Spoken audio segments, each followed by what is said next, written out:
When did a woman's shelter fail you? I waited until my husband passed out drunk on the couch to whisper to my twin girls, "We're going to get ice cream." We slipped out the front door and walked straight to the women's DV shelter 3 blocks away. We rushed up to the receptionist and I breathed a sigh of relief. I could feel my hands shaking as I whispered, "He's in an alcohol coma, but as soon as he realizes I'm gone, we're screwed." My voice cracked on the last word. The receptionist looked up from her computer, and my stomach dropped. It was Patricia, my husband's 25-year-old ex-girlfriend. Patricia's eyes traveled from my bruised jaw to my daughter's clinging to my legs. Sophie was clutching her teddy bear, the one with dried blood on it from last week when he'd thrown it at the wall right after hitting her. Elise just stared at the floor. "Please hide us," I begged. "Just for tonight. He'll kill us when he finds us." That's when I heard it. The familiar rumble of his truck pulling into the parking lot. Through the window, I could see him parking right in front, engine running. The hunting rifle was probably still in the back seat where he always kept it. Beep. The car horn honked. Both girls started crying. Patricia glanced at the parking lot, then back at her desk. "We need intake forms first." "Patricia, please, he's right there." "I can't just hide people. There's a process." Then came the second honk. Longer and angrier. Through the window, I could see him laughing, patting his belt. Something he only did before he showed us who owns who. "Please, Patricia. He's going to kill us." Sophie tugged on Patricia's shirt with her tiny hand. "Please let my mommy in. You don't even have to take me. Just take mommy so daddy doesn't hurt her again." Patricia pulled away like she'd been burned. She leaned forward and hissed, "You stole my family. Find your own shelter." I couldn't breathe. This wasn't happening. Sophie, my brave little 5-year-old, tried again. "I'll go back to daddy. I'll be good. Just please hide mommy." The third honk was so long and angry that Elise wet herself, the warm liquid pooling on Patricia's clean floor. Through the window, David was holding up his phone, taking pictures of us, grinning evilly. Patricia's nose wrinkled in disgust. "Not my problem. Maybe David will finally see what kind of mother you really are." The words hit me like a physical blow. She was really going to do this. She was going to send us back to him because of something that happened 8 years ago. Elise suddenly found her voice, the words tumbling out between sobs. "Daddy locks us in the closet when mommy tries to call anyone. It's dark, and Sophie can't breathe good in there." Her tiny hand gripped mine tighter. "Last time he kept us there all night because mommy tried to call grandma." Sophie nodded, adding in her small voice, "He broke my teddy when I cried too loud. And he says if we tell anyone at school, he'll hurt mommy worse." She held up the blood-stained bear like evidence. "He made me watch." The fourth honk made all 3 of us jump. Through the window, I could see him getting out of the truck, stretching like he had all the time in the world. "Please," I begged Patricia one last time. "They're babies. Even if you hate me, please don't do this to them." Elise dropped to her knees on the wet floor, not caring about her accident. "Please, Miss Patricia. I promise I'll be quiet. I won't eat anything. I won't even use the bathroom." Her voice was so small. "Daddy gets really mad after he drinks the smelly bottles. He threw the TV at mommy's head last time." Sophie joined her sister on the floor, both of them kneeling in front of Patricia's desk. "We can sleep under a table. We're really small. No one will even know we're here." She was crying so hard she could barely get the words out. "Please don't make us go back. Please, please, please." Through the window, I saw him walking toward the door, that dangerous calm on his face that always came before the worst violence. Elise grabbed Patricia's shoe.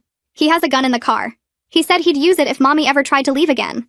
But Patricia just pulled her foot away and stood up. "Security!" she called out.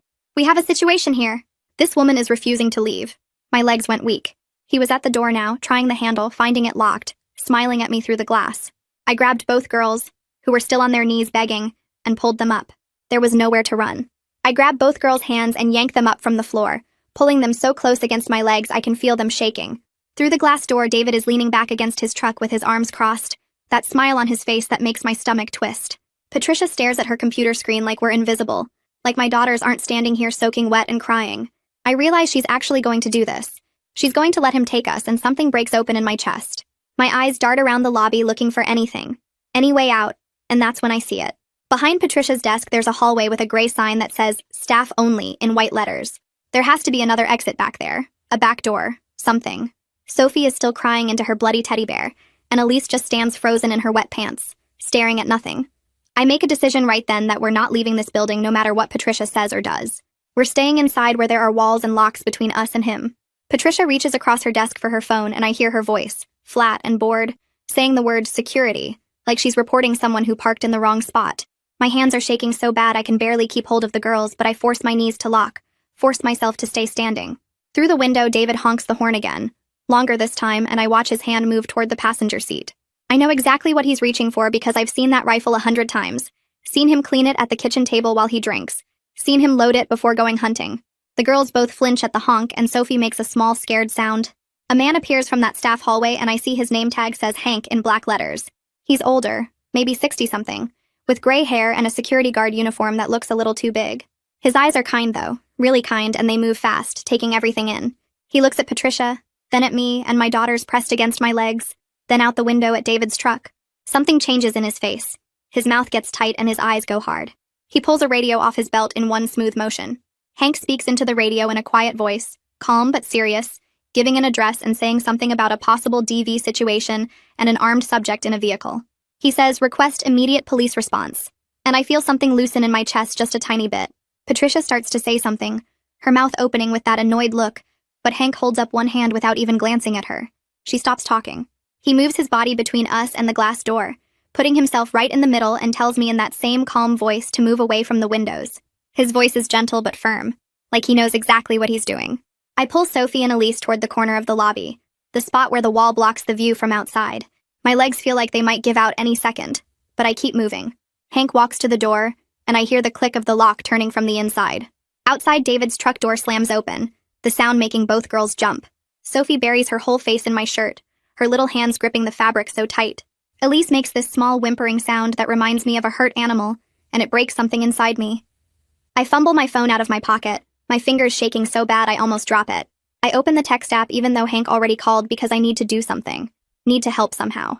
I type out David's truck description, the color and model, and then in all caps I type, "He has a rifle in the back seat." My fingers are trembling so much I have to delete and retype it twice before it's right. I hit send to 911 and then I hear him. His footsteps on the pavement outside, heavy boots getting closer. Then his fist hits the door. Boom, boom, boom. So hard the glass shakes. David's voice comes through the door, and I know that tone, that fake calm sound he uses right before everything explodes. He's saying something about coming home and talking, his voice all smooth and friendly. Through the window, I can see him smiling and waving at us like we're old friends meeting up for coffee. Hank lifts his radio again and speaks into it, his voice still calm, saying the subject is at the door now attempting contact. I crouch down with the girls and wrap my arms around both of them. I remember what their kindergarten teacher taught them for when they get scared, the breathing thing. I start counting out loud, my voice shaky but trying to stay steady. In for 4 counts, hold for 4, out for 4. Sophie grips her teddy bear with both hands and starts counting with me in a whisper, her voice so small. 1, 2, 3, 4. Elise doesn't say anything, but I watch her tiny chest moving up and down with the pattern, following along. In for 4, hold for 4, out for 4. We do it again and again, huddled in the corner while David keeps talking through the door. Then I hear it. Sirens in the distance getting louder. David's whole body changes and I can see it through the window even from the corner. His shoulders relax and his hands come up in this innocent gesture, palms out like he's surrendering. He backs away from the door real slow, taking his time, and walks back toward his truck. He's moving casual now, like he's just some regular guy who stopped by to visit and decided to leave. Like he wasn't just pounding on the door with his fist. Like there isn't a rifle in his back seat. The sirens get closer and louder and I hold my daughters tighter, still counting breaths, waiting for what happens next. The sirens get so loud they hurt my ears, and then suddenly 2 police cars swing into the parking lot with their lights spinning red and blue across everything. I watch through the window as 4 officers get out, and I can see their hands hovering near their belts where their weapons are. David is leaning against his truck now with his arms crossed like he's just some regular guy waiting for a friend to show up. One officer walks toward him while another heads straight for the shelter entrance. The 3rd and 4th officers spread out and I realize they're making sure he can't run. Patricia's voice cuts through the lobby and it's sharp and angry. She says this is all unnecessary drama and she should have just processed us normally like any other client. Hank doesn't even turn his head to look at her. His eyes stay locked on David through the window and his hand is still on his radio. I want to scream at Patricia that she was going to send us back to die, but I'm using every bit of energy I have left to keep the girls calm and keep myself standing upright. My legs feel like they might give out any second, but I force them to hold me. Sophie is still counting breaths with me, and Elise has stopped making that whimpering sound, but her whole body is shaking against my leg. A female officer knocks hard on the glass door, and Hank moves fast to unlock it and let her in. Her badge says Officer Vega, and she has dark hair pulled back so tight it must hurt. She takes one look at my bruised jaw and then down at the girls clinging to my legs, and her whole expression changes and goes hard. She turns to Hank and asks what he saw, and he tells her everything in clear factual terms without any drama or emotion. He describes how we arrived scared, how Patricia refused to help, how David showed up and started honking and pounding on the door, how he called it in as a possible DV situation with an armed subject. Officer Vega is writing in a small notebook and nodding as he talks. When he mentions the rifle, her pen stops moving for just a second, and then she writes faster. Officer Vega turns to me and asks directly if there are weapons in the vehicle, and I tell her about the hunting rifle he always keeps in the back seat behind the driver's side. My voice comes out as a whisper, and I have to repeat it louder so she can hear me. She lifts her radio to her mouth and speaks into it, telling her partner outside about the rifle and giving the exact location I described. Through the window, I see the other officer's whole posture change as he's talking to David. His hand moves closer to his weapon, and he takes a step back to create more distance. They're taking this seriously now. They believe me. Patricia moves forward and tries to insert herself into the conversation. Her voice is getting louder as she tells Officer Vega that I showed up without an appointment and refused to follow proper intake procedures. She's making it sound like I'm the problem, like I'm some difficult client who wouldn't cooperate. Officer Vega turns to her, and the look on her face could freeze fire. She says in a calm but firm voice that she'll get Patricia's statement in a moment, but right now she needs to focus on the immediate safety threat. Patricia's mouth snaps shut, but I can see rage building in her eyes like a storm getting ready to break. She crosses her arms and steps back, but she's staring at me with pure hatred. Hank shifts his weight uncomfortably, and I see him looking at Patricia like he's seeing her clearly for the first time, like he's realizing what she almost did to us. Through the window, I watch the officers make David do a field sobriety test right there in the parking lot. They have him walk in a straight line heel to toe and he's swaying sideways. Then they make him touch his nose with his finger and he misses twice. When they tell him to stand on one leg, he nearly falls over completely. He's clearly still drunk from passing out on our couch earlier, and the officers can see it. Officer Vega explains to me in a quiet voice that this gives them probable cause to search the vehicle. She says it like she's trying to reassure me that they're doing everything by the book. I nod and hold my daughters tighter. Sophie has stopped crying, but her face is still buried in my shirt. The officer outside opens David's truck door and reaches into the back seat with careful, practiced movements. I see him pull out the rifle and my stomach drops even though I knew it was there. He handles it like he's done this 1,000 times before, checking it and securing it in some way I can't quite see from here. Then he pulls out handcuffs and tells David to turn around and put his hands behind his back. David's face changes in an instant. The fake calm, casual pose disappears and genuine rage takes over. His face goes red and I can see him yelling something at the officers even though I can't hear the words through the glass. They get the handcuffs on him anyway and walk him toward one of the police cars. I feel Sophie's grip on my hand loosen just slightly. Not a lot, but enough that I notice. Officer Vega asks if I'm willing to give a statement and I nod even though my voice feels stuck in my throat. She pulls out her notepad again and starts asking questions in a gentle but thorough way. She asks how long the abuse has been happening and I tell her since before the girls were born. She asks if he's threatened us with weapons before, and I tell her yes, multiple times, especially when he's been drinking. She asks why we came here tonight and I explain about waiting until he passed out, about telling the girls we were getting ice cream, about having nowhere else to go. I answer everything while the girls stay pressed against my legs. Elise is still shaking and Sophie keeps touching my hand like she needs to make sure I'm still there. Patricia interrupts again, and her voice is rising as she tells Officer Vega that I stole her family 8 years ago, and this is all just manipulation to get attention. She's saying I'm making everything up, that David would never hurt anyone, that I'm the real problem. Officer Vega's expression doesn't change at all, but she writes something in her notepad. Hank shifts uncomfortably, and I see him looking at Patricia like he's seeing her clearly for the first time tonight. His face shows something like disappointment, or maybe disgust. Patricia keeps talking, but Officer Vega holds up one hand to stop her, and Patricia finally goes quiet. The silence feels thick and heavy. Officer Vega puts her notepad away and pulls out her phone. She asks if she can take photos of my bruised jaw for documentation, and I nod. The camera flash makes me blink. Then she crouches down to Sophie's level and asks in the gentlest voice if she can photograph the teddy bear. Sophie holds it out with both hands trembling, and Officer Vega is so careful and kind. She explains to Sophie that the bear is going to help keep her and her sister and her mommy safe. She takes several photos of the dried blood on the fur, and then she pulls out a clear plastic bag and asks if it's okay to keep the bear for evidence. Sophie looks at me with big, scared eyes, and I nod and tell her it's okay. Officer Vega seals the bear in the bag and labels it with a marker. Then she walks out to her patrol car and comes back with a small stuffed dog, brown and soft-looking. She gives it to Sophie and tells her she's very brave. Sophie hugs the new dog tight, and I feel something in my chest crack open just a little bit.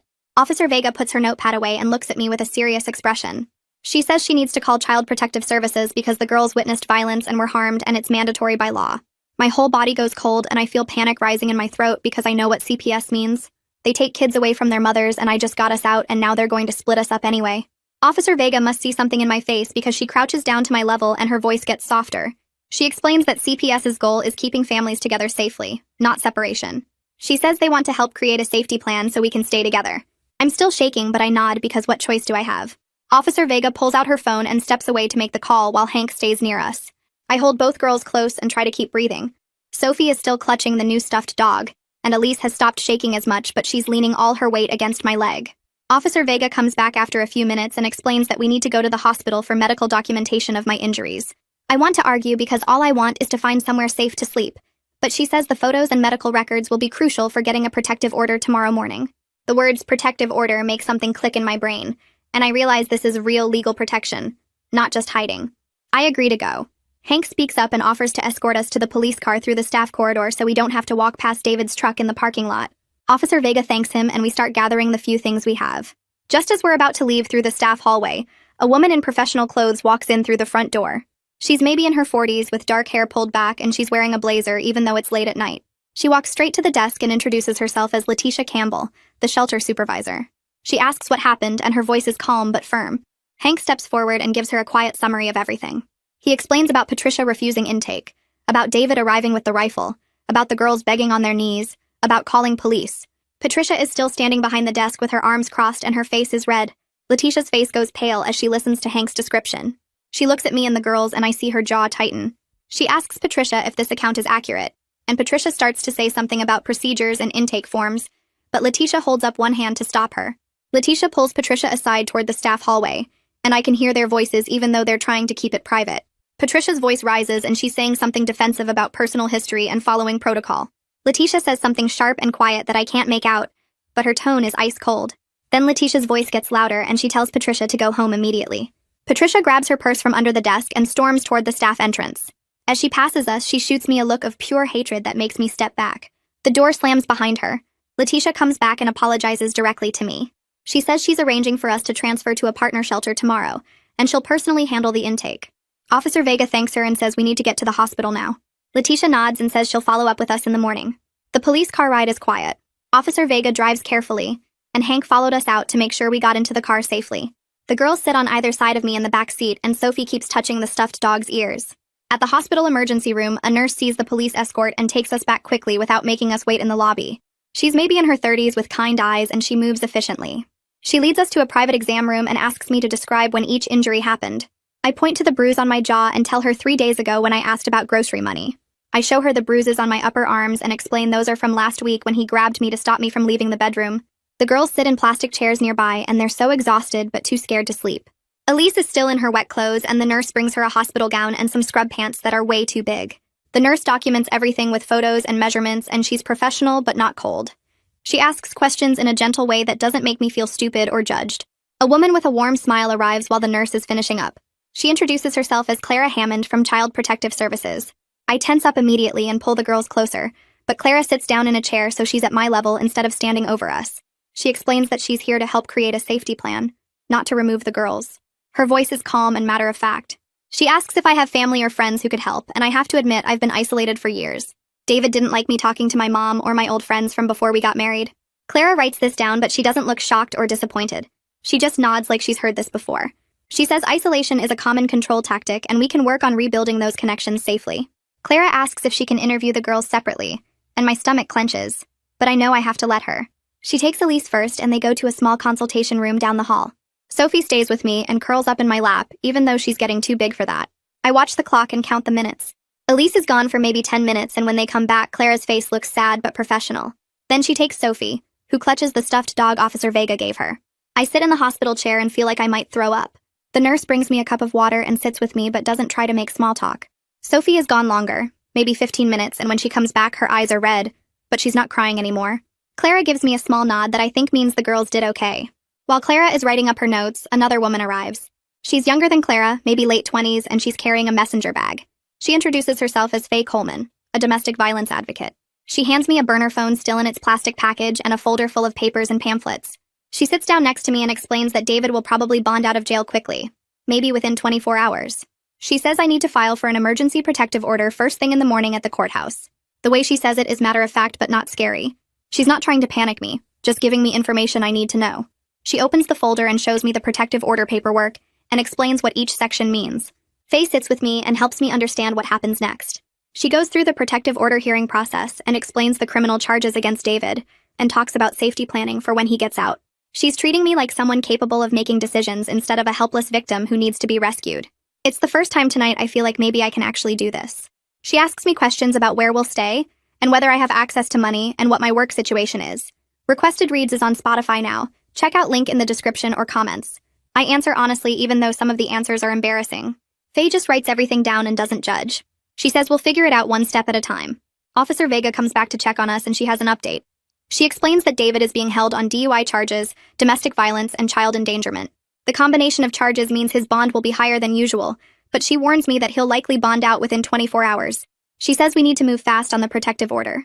My brief moment of relief from hearing he's in jail evaporates when I realize he could be out by tomorrow night. Officer Vega sees my face and reminds me that once the protective order is in place, any contact from him will result in immediate arrest. She gives me her card with her direct number written on the back. Clara finishes her paperwork and says she'll check in with us tomorrow afternoon. Faye says she'll meet me at the courthouse at 9 in the morning to help with the protective order filing. Clara comes back with both girls and sits down across from us in the hospital waiting area. She pulls out a yellow legal pad and clicks her pen. She asks where we'll stay tonight, and I realize I have no answer because the shelter isn't safe anymore. Faye jumps in before I can panic and says she can arrange a motel voucher through the advocacy program. Clara writes this down and keeps asking questions about my work situation, and whether I have access to our bank accounts, and if David knows where my family lives. I answer everything as honestly as I can, even though some of it is embarrassing. She makes notes about everything and then tears off the top sheets and hands them to me as a copy. She says this is our safety plan and we'll update it as things change. Faye's phone rings and she glances at the screen before putting it on speaker. Letitia's voice comes through and she's talking fast and apologizing over and over. She explains that Patricia has been placed on immediate administrative leave pending a full investigation. Faye asks about our transfer and Letitia says she's personally arranging for us to move to a partner shelter in the next county tomorrow, where David won't know to look. I manage to say thank you and my voice cracks on both words. Letitia says she'll call tomorrow with the details and hangs up. The clock on the wall shows it's past midnight when the nurse finally brings our discharge papers. Officer Vega appears with a plastic bag of donated clothes from the hospital's emergency supply. T-shirts and sweatpants that don't fit right, but they're clean and they're ours. She leads us out through a side door to avoid the main waiting room, and we climb into her patrol car. The girls curl up in the back seat, and I sit in front watching streetlights pass by.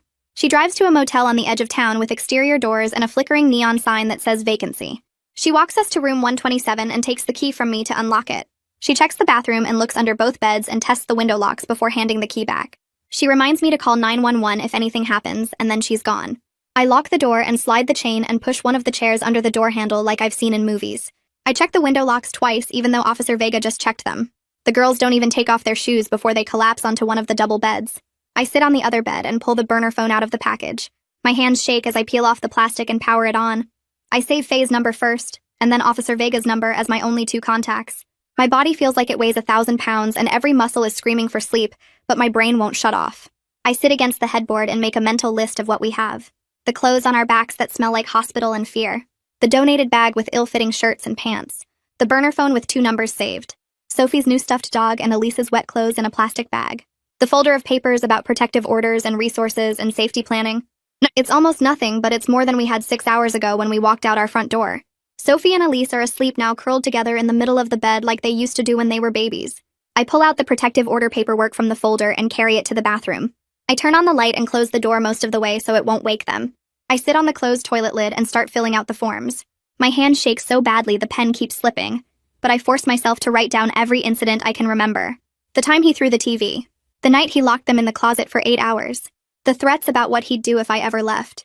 Every bruise and every broken thing and every time I thought he might actually kill us. The burner phone buzzes and I nearly drop it. Unknown number. I open the message and it's just a photo of our house with no words. The lights are on inside and I can see his truck in the driveway. My hands go numb and cold and I have to remind myself to breathe. I forward it to Faye like she told me to do with any contact attempts. She responds within 2 minutes saying she's documenting everything, and I should try to get some sleep. I set an alarm for 7 and try to close my eyes, but every sound makes me jump. A car door somewhere in the parking lot. Footsteps on the walkway outside. Voices from another room. Around 4 in the morning, I finally doze off sitting up against the headboard. I wake up every 20 minutes, jerking awake and grabbing for the phone. When light starts showing around the edges of the curtains, I give up on sleep completely. I take a shower in the tiny bathroom and the hot water feels like something I don't deserve. I stand under it anyway and let it run over my shoulders until the mirror is completely fogged. Faye knocks on the door at exactly 8 in the morning holding a cardboard carrier with 3 coffees and a paper bag that smells like breakfast sandwiches. She spreads my protective order paperwork on the small table by the window and helps me add more specific details and dates. She circles sections where I need to be more clear and writes notes in the margins about what the judge will want to know. Clara calls while we're working and Faye puts her on speaker. She says she'll meet us at the courthouse at 10 for the emergency hearing. We get the girls up and dressed in the donated clothes and they eat their breakfast sandwiches without complaining, even though Sophie usually hates sausage. At the courthouse, we go through the metal detector, and I'm terrified David will somehow be there, even though Faye keeps assuring me he's still in custody. We sit on a wooden bench outside the courtroom, and Clara goes over what will happen. I'll testify about the abuse and the threats. The judge will review the evidence from the hospital and the police report. If everything goes right, we'll get a temporary order today. She says the hearing itself might only take 20 minutes, but we should expect to wait because the docket is full. I watch every person who walks past, and my body tenses every time a man turns the corner. A clerk steps into the hallway and calls my name. My legs feel weak as we walk into the small courtroom. The judge sits behind a tall wooden desk, and a court reporter types at a machine in the corner. Clara stays with the girls in the front row while I walk to the witness stand. The judge is an older woman with gray hair pulled back, and she looks at me over her reading glasses. She asks me to state my name and address for the record. I give her the motel address, and my voice shakes. She starts asking questions about David, and I force myself to answer each one. I describe the night he threw the TV at my head. I tell her about the closet where he locks the girls when I try to call for help. I explain about the rifle he keeps in his truck, and the threats he makes when he drinks. My hands won't stop shaking, so I grip the edge of the witness stand. The judge asks me to describe what happened at the shelter last night. I walk her through every detail, starting with sneaking out while he was passed out. I describe Patricia refusing to help us, and David showing up with the rifle. The judge writes notes while I talk. She asks to see the hospital photos, and I watch her face get hard as she flips through them. She looks at the police report Officer Vega filed. She asks if the girls have been hurt directly, and I tell her about Sophie's teddy bear and the bruises on their arms from when he grabs them too hard. The whole thing takes maybe 15 minutes, and then she tells me to step down. A screen lights up on the wall, and David's lawyer appears on a video call. He's wearing a suit and sitting in an office somewhere. He starts talking about how I'm making things sound worse than they are. He says the photos from the shelter show the girls were fine and just scared because I was acting crazy. He claims I'm trying to turn the children against their father. I feel heat building in my chest, and my hands curl into fists. Faye reaches over and squeezes my hand hard. I stay quiet like she told me to. The lawyer keeps talking and says David loves his daughters and would never hurt them. He mentions Patricia gave a statement saying I'm manipulative and dramatic. He argues that David just had too much to drink and made a mistake by following us to the shelter. The judge listens without showing any reaction on her face. When the lawyer finishes, she thanks him, and the screen goes dark. The judge calls Officer Vega to the stand next. Vega walks up and raises her right hand to swear in. The judge asks her to describe what she saw when she responded to the shelter. Vega pulls out a small notebook and reads from it in a calm, professional voice.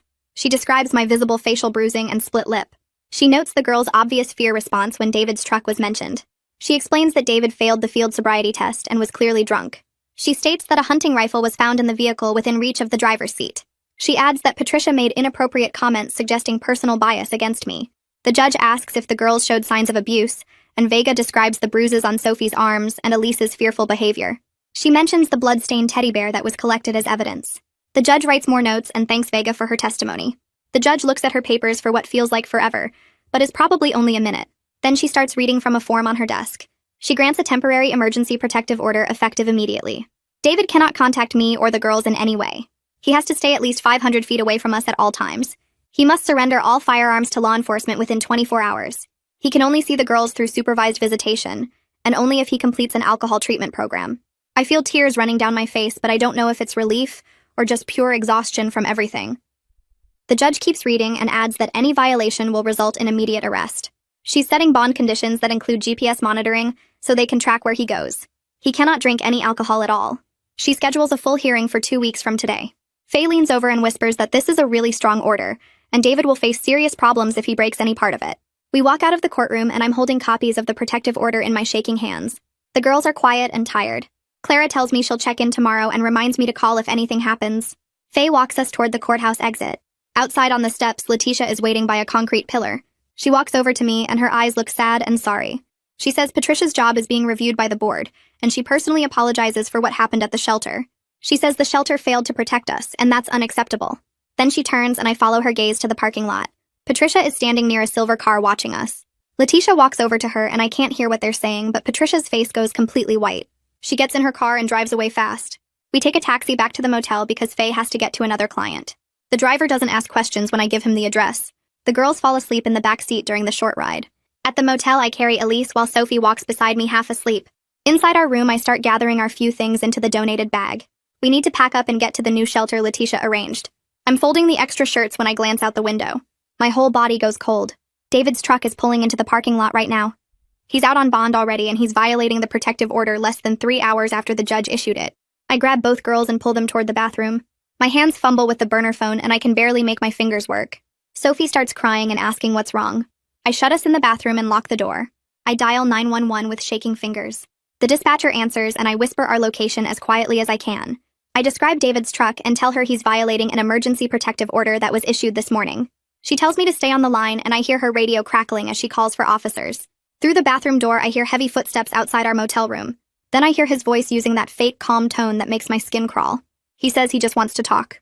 He says we can work this out. The girls press against me and I put my hand over Sophie's mouth to keep her quiet. The dispatcher keeps asking if I'm okay and I whisper yes. David tries the door handle and it rattles. He knocks hard 3 times. Police sirens start getting louder in the distance. I hear David swear loudly. His footsteps run away from our door. I peek through the bathroom door crack and see him running toward his truck through the window. 2 police cars pull into the parking lot with lights flashing. Officers jump out and intercept him before he can get in his truck. They grab his arms and spin him around. This time they're not gentle like last night. They push him against the hood of his truck and cuff his hands behind his back roughly. One officer searches him while another radios for backup. I watch through the window as they put him in the back of a patrol car. The motel security camera on the building corner recorded everything. Officer Vega's patrol car pulls up about 10 minutes later. She knocks on our door and identifies herself. I open it and the girls immediately run to me crying. Sophie won't let go of my leg. Elise is making that small whimpering sound again. Vega comes inside and closes the door behind her. She asks us to sit down and tell her exactly what happened. I explain about packing our things and seeing his truck pull in. I describe hiding in the bathroom and calling 911. She writes everything in her notebook. She explains that violating a protective order this fast shows the judge he's dangerous. She says they'll probably revoke his bond completely this time. She asks if we know how he found us. I pull out the burner phone and show her the photo text from last night with our house in it. She takes pictures of the text message with her phone.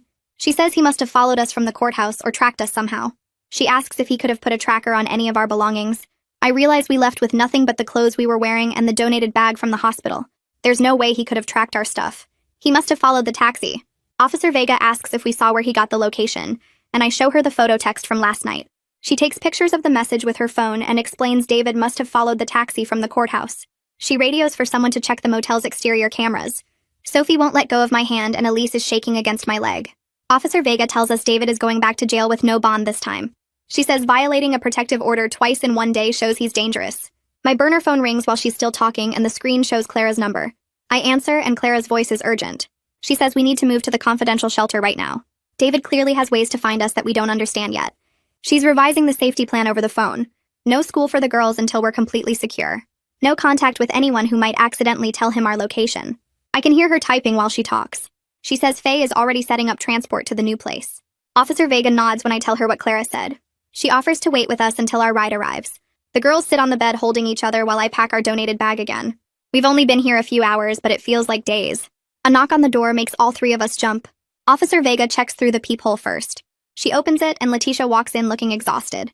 She says she's driving us herself in an unmarked agency car. She can't trust anyone else right now. Officer Vega thanks her and leaves after making sure we have her direct number. Letitia helps me gather our few things. She keeps saying she's sorry over and over. I finally tell her to stop. Hank saved our lives when Patricia wouldn't. That matters more than anything else. She stops mid-apology and her eyes get wet. She promises Hank will be officially recognized for what he did. We walk out to her plain gray sedan in the parking lot. She has us get in quickly and locks the doors. The girls climb into the back seat and I sit up front. Letitia takes a complicated route through neighborhoods I don't recognize. She makes random turns and doubles back twice. She's checking the mirrors constantly. After about 30 minutes of driving, she finally relaxes a little. She explains the new shelter is in a different part of the city. It's in a regular neighborhood, so it doesn't stand out. Only a few people know the actual address. We pull up to a 2-story house with blue siding. It looks like every other house on the street. There's a small front porch and a fenced backyard. Nothing about it says shelter. Letitia walks us to the front door and rings the bell. A woman in jeans and a sweater answers. She smiles at the girls and introduces herself as the intake coordinator. Her voice is soft and calm. She leads us inside to a living room that actually looks like a living room. There are couches and a TV and kids' toys in a basket. She shows us down a hallway to a bedroom with 2 twin beds and a small bathroom attached. She explains this is our private space. The door has a lock we control from inside. There's a closet with hangers and drawers that are empty and waiting. She points out the window faces the backyard where the girls can play safely. For the first time since we left our house, I feel like I can take a full breath. The girls immediately claim their beds. Sophie puts her new stuffed dog on one pillow. Elise sits on the other bed and bounces a little to test it. The intake coordinator says dinner is in an hour and we should rest. Letitia hugs me before she leaves. She promises to call with updates. After everyone leaves, I lock our door and sit on Sophie's bed. I pull out the burner phone and stare at it for a long time. My mom's number is still saved in my memory from years ago. I haven't talked to her in 2 years because David cut me off from everyone. My finger hovers over the numbers. I finally dial. She answers on the second ring. Her voice says hello and I can't speak for a second. Then I say it's me. She makes a sound like crying and laughing together. I tell her we left and we're safe now. She asks if we need anything and I admit we need money. It hurts my pride, but the girls need clothes and supplies. She says she'll send it today. She doesn't say I told you so even though she warned me about David years ago. She just says she loves us and she's proud of me. We talk for 10 minutes before I have to hang up. My hands are shaking when I put the phone down. That afternoon, Faye calls about the legal aid attorney. She set up a phone consultation for me in 20 minutes. The attorney calls right on time. Her name is Miss Rodriguez, and she handles family law cases. She explains the whole process for filing for custody and divorce. It sounds complicated and long. She says we need to document everything. She asks questions about our marriage and David's behavior. I answer while watching the girls color on paper the intake coordinator gave them. Miss Rodriguez says we'll meet in person next week to start the paperwork. Having actual steps to follow makes everything feel slightly less scary. The shelter has a child therapist who works here 3 days a week. She comes to our room after dinner and introduces herself as Miss Karen. She sits on the floor with Sophie and Elise. She teaches them safety words they can use if they feel scared. She explains that red means stop and talk to an adult. Yellow means take deep breaths. Green means they're okay. They practice saying the words. Then she pulls out a big poster board and colored stickers. She helps them make a feelings chart. Happy gets yellow stars. Sad gets blue circles. Scared gets red squares. Mad gets orange triangles. The girls stick the stickers on the chart and talk about when they feel each way. Sophie smiles when she puts a happy star on the board. It's the first real smile I've seen in days. Elise puts 3 scared squares in a row but then adds a yellow star next to them. Miss Karen says they're doing great. She'll see them again in 2 days. After she leaves, the girls keep looking at their chart. That evening, Letitia calls my burner phone. She says Patricia has been suspended without pay while they investigate. The shelter is reviewing all their intake procedures because of what happened. She tells me my complaint is formally documented now. It will be part of Patricia's permanent employment record. I know it's not enough punishment for almost getting us killed, but it's something. She says the whole organization is taking this seriously. Later that night, another call comes in. The screen shows a number I don't recognize. I almost don't answer, but something makes me pick up. A woman's voice introduces herself as the prosecutor on David's case. Her name is Miss M. Chen. She explains all the charges against him. Domestic violence and child endangerment from the original arrest. DUI from that night. 2 counts of violating a protective order from today. She says the combination shows a clear pattern. Judges take that seriously. She's setting up preliminary hearings for next month. She needs me to testify eventually, but not yet. She'll prepare me when the time comes. I write down the court dates she gives me. After I hang up, I sit on my bed and stare at the wall. The girls are already asleep in their beds. I start thinking about everything ahead. The court dates and testimony. The divorce process. Rebuilding our entire lives. I wonder if I'm actually strong enough to do all of this. A soft knock on the door makes me jump. I check through the peephole and see Faye standing there. I unlock the door and let her in. She asks how I'm doing, and I admit I'm scared. She sits next to me on the bed. She doesn't give me any fake positive speeches. She just reminds me that leaving was the hardest part. Everything else is just steps. 1 foot in front of the other. I nod and feel slightly better. She stays for a few more minutes, then leaves me to rest. I pull out a notebook the intake coordinator left for us. Clara mentioned keeping a detailed journal for court. I open to the first page and start writing. I write about the night he threw the TV. The times he locked the girls in the closet. Every threat he made about what would happen if I left. Every bruise and every broken object. My hand cramps after filling 6 pages. I make copies on the small printer in the common area. I put everything in the folder Faye gave me. I label it with the date and store it in our room's closet. Writing it all down helps me see that none of it was normal. I wasn't crazy for leaving. This was real abuse and we had every right to escape. That night, I check on the girls every hour like I've been doing since we got here. Around 2 a.m., I notice something different. Sophie and Elise are curled up together in one twin bed. They're breathing deep and even. Sophie's arm is wrapped around her sister, and Elise has her thumb in her mouth like she used to when she was a baby. I sit on my bed and watch them sleep for what feels like hours. They don't wake up when someone walks past our door. They don't flinch when a car door slams outside. They just keep sleeping. Their faces peaceful in a way I haven't seen in years. I stay awake anyway because my body won't let me relax. Every sound makes me tense up and look toward the door. I check the locks 3 times. I peek out the window to scan the parking lot. My heart races whenever I hear footsteps in the hallway, but I'm not spiraling or having a panic attack. I'm just alert. The next morning when the girls wake up, Sophie mentions she had a dream about puppies instead of her usual nightmares. Miss Karen told me yesterday that hypervigilance is normal after trauma.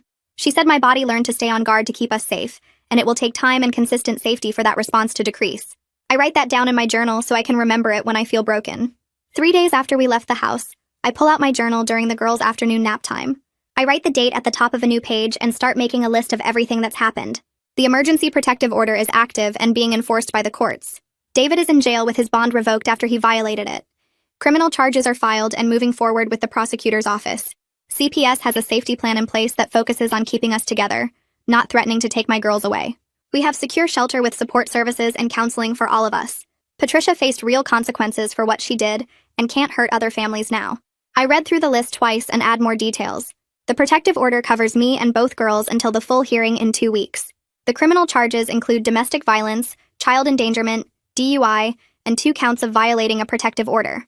The CPS safety plan has our location confidential and regular check-ins scheduled.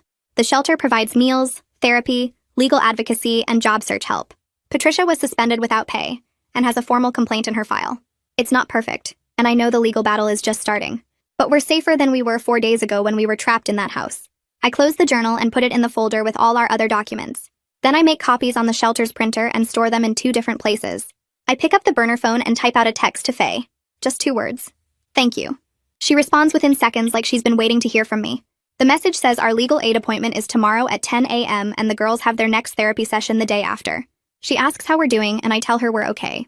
I save the conversation so I can read it later when doubt creeps in. Then another text comes through from a number I recognize. Officer Vega. She says David's bond was revoked after the protective order violation, and he's being held in county jail pending trial. The judge denied any future bond because of the pattern of violence and the quick violation. She adds that I should still stay vigilant. But this is good news. I read her message 3 times and save it too. Having these concrete updates helps when my brain starts telling me nothing is really changing.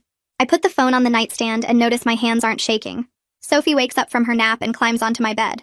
She asks if we can get real ice cream now like I promised that night we left. I look at her sweet face and realize we actually can. The shelter has a small courtyard out back with picnic tables where residents can sit outside during the day.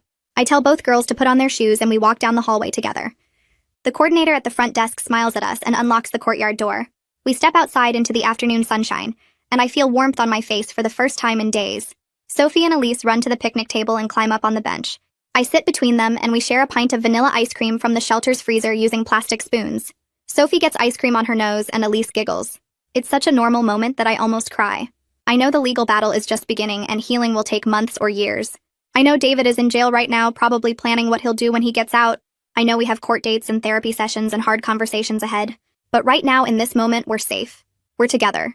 We're eating ice cream in the sunshine. We're taking our lives back one small step at a time. That's the story for today.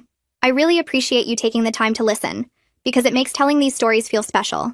I hope it left you feeling a little bit lighter. Subscribe so we can keep finding the good moments together.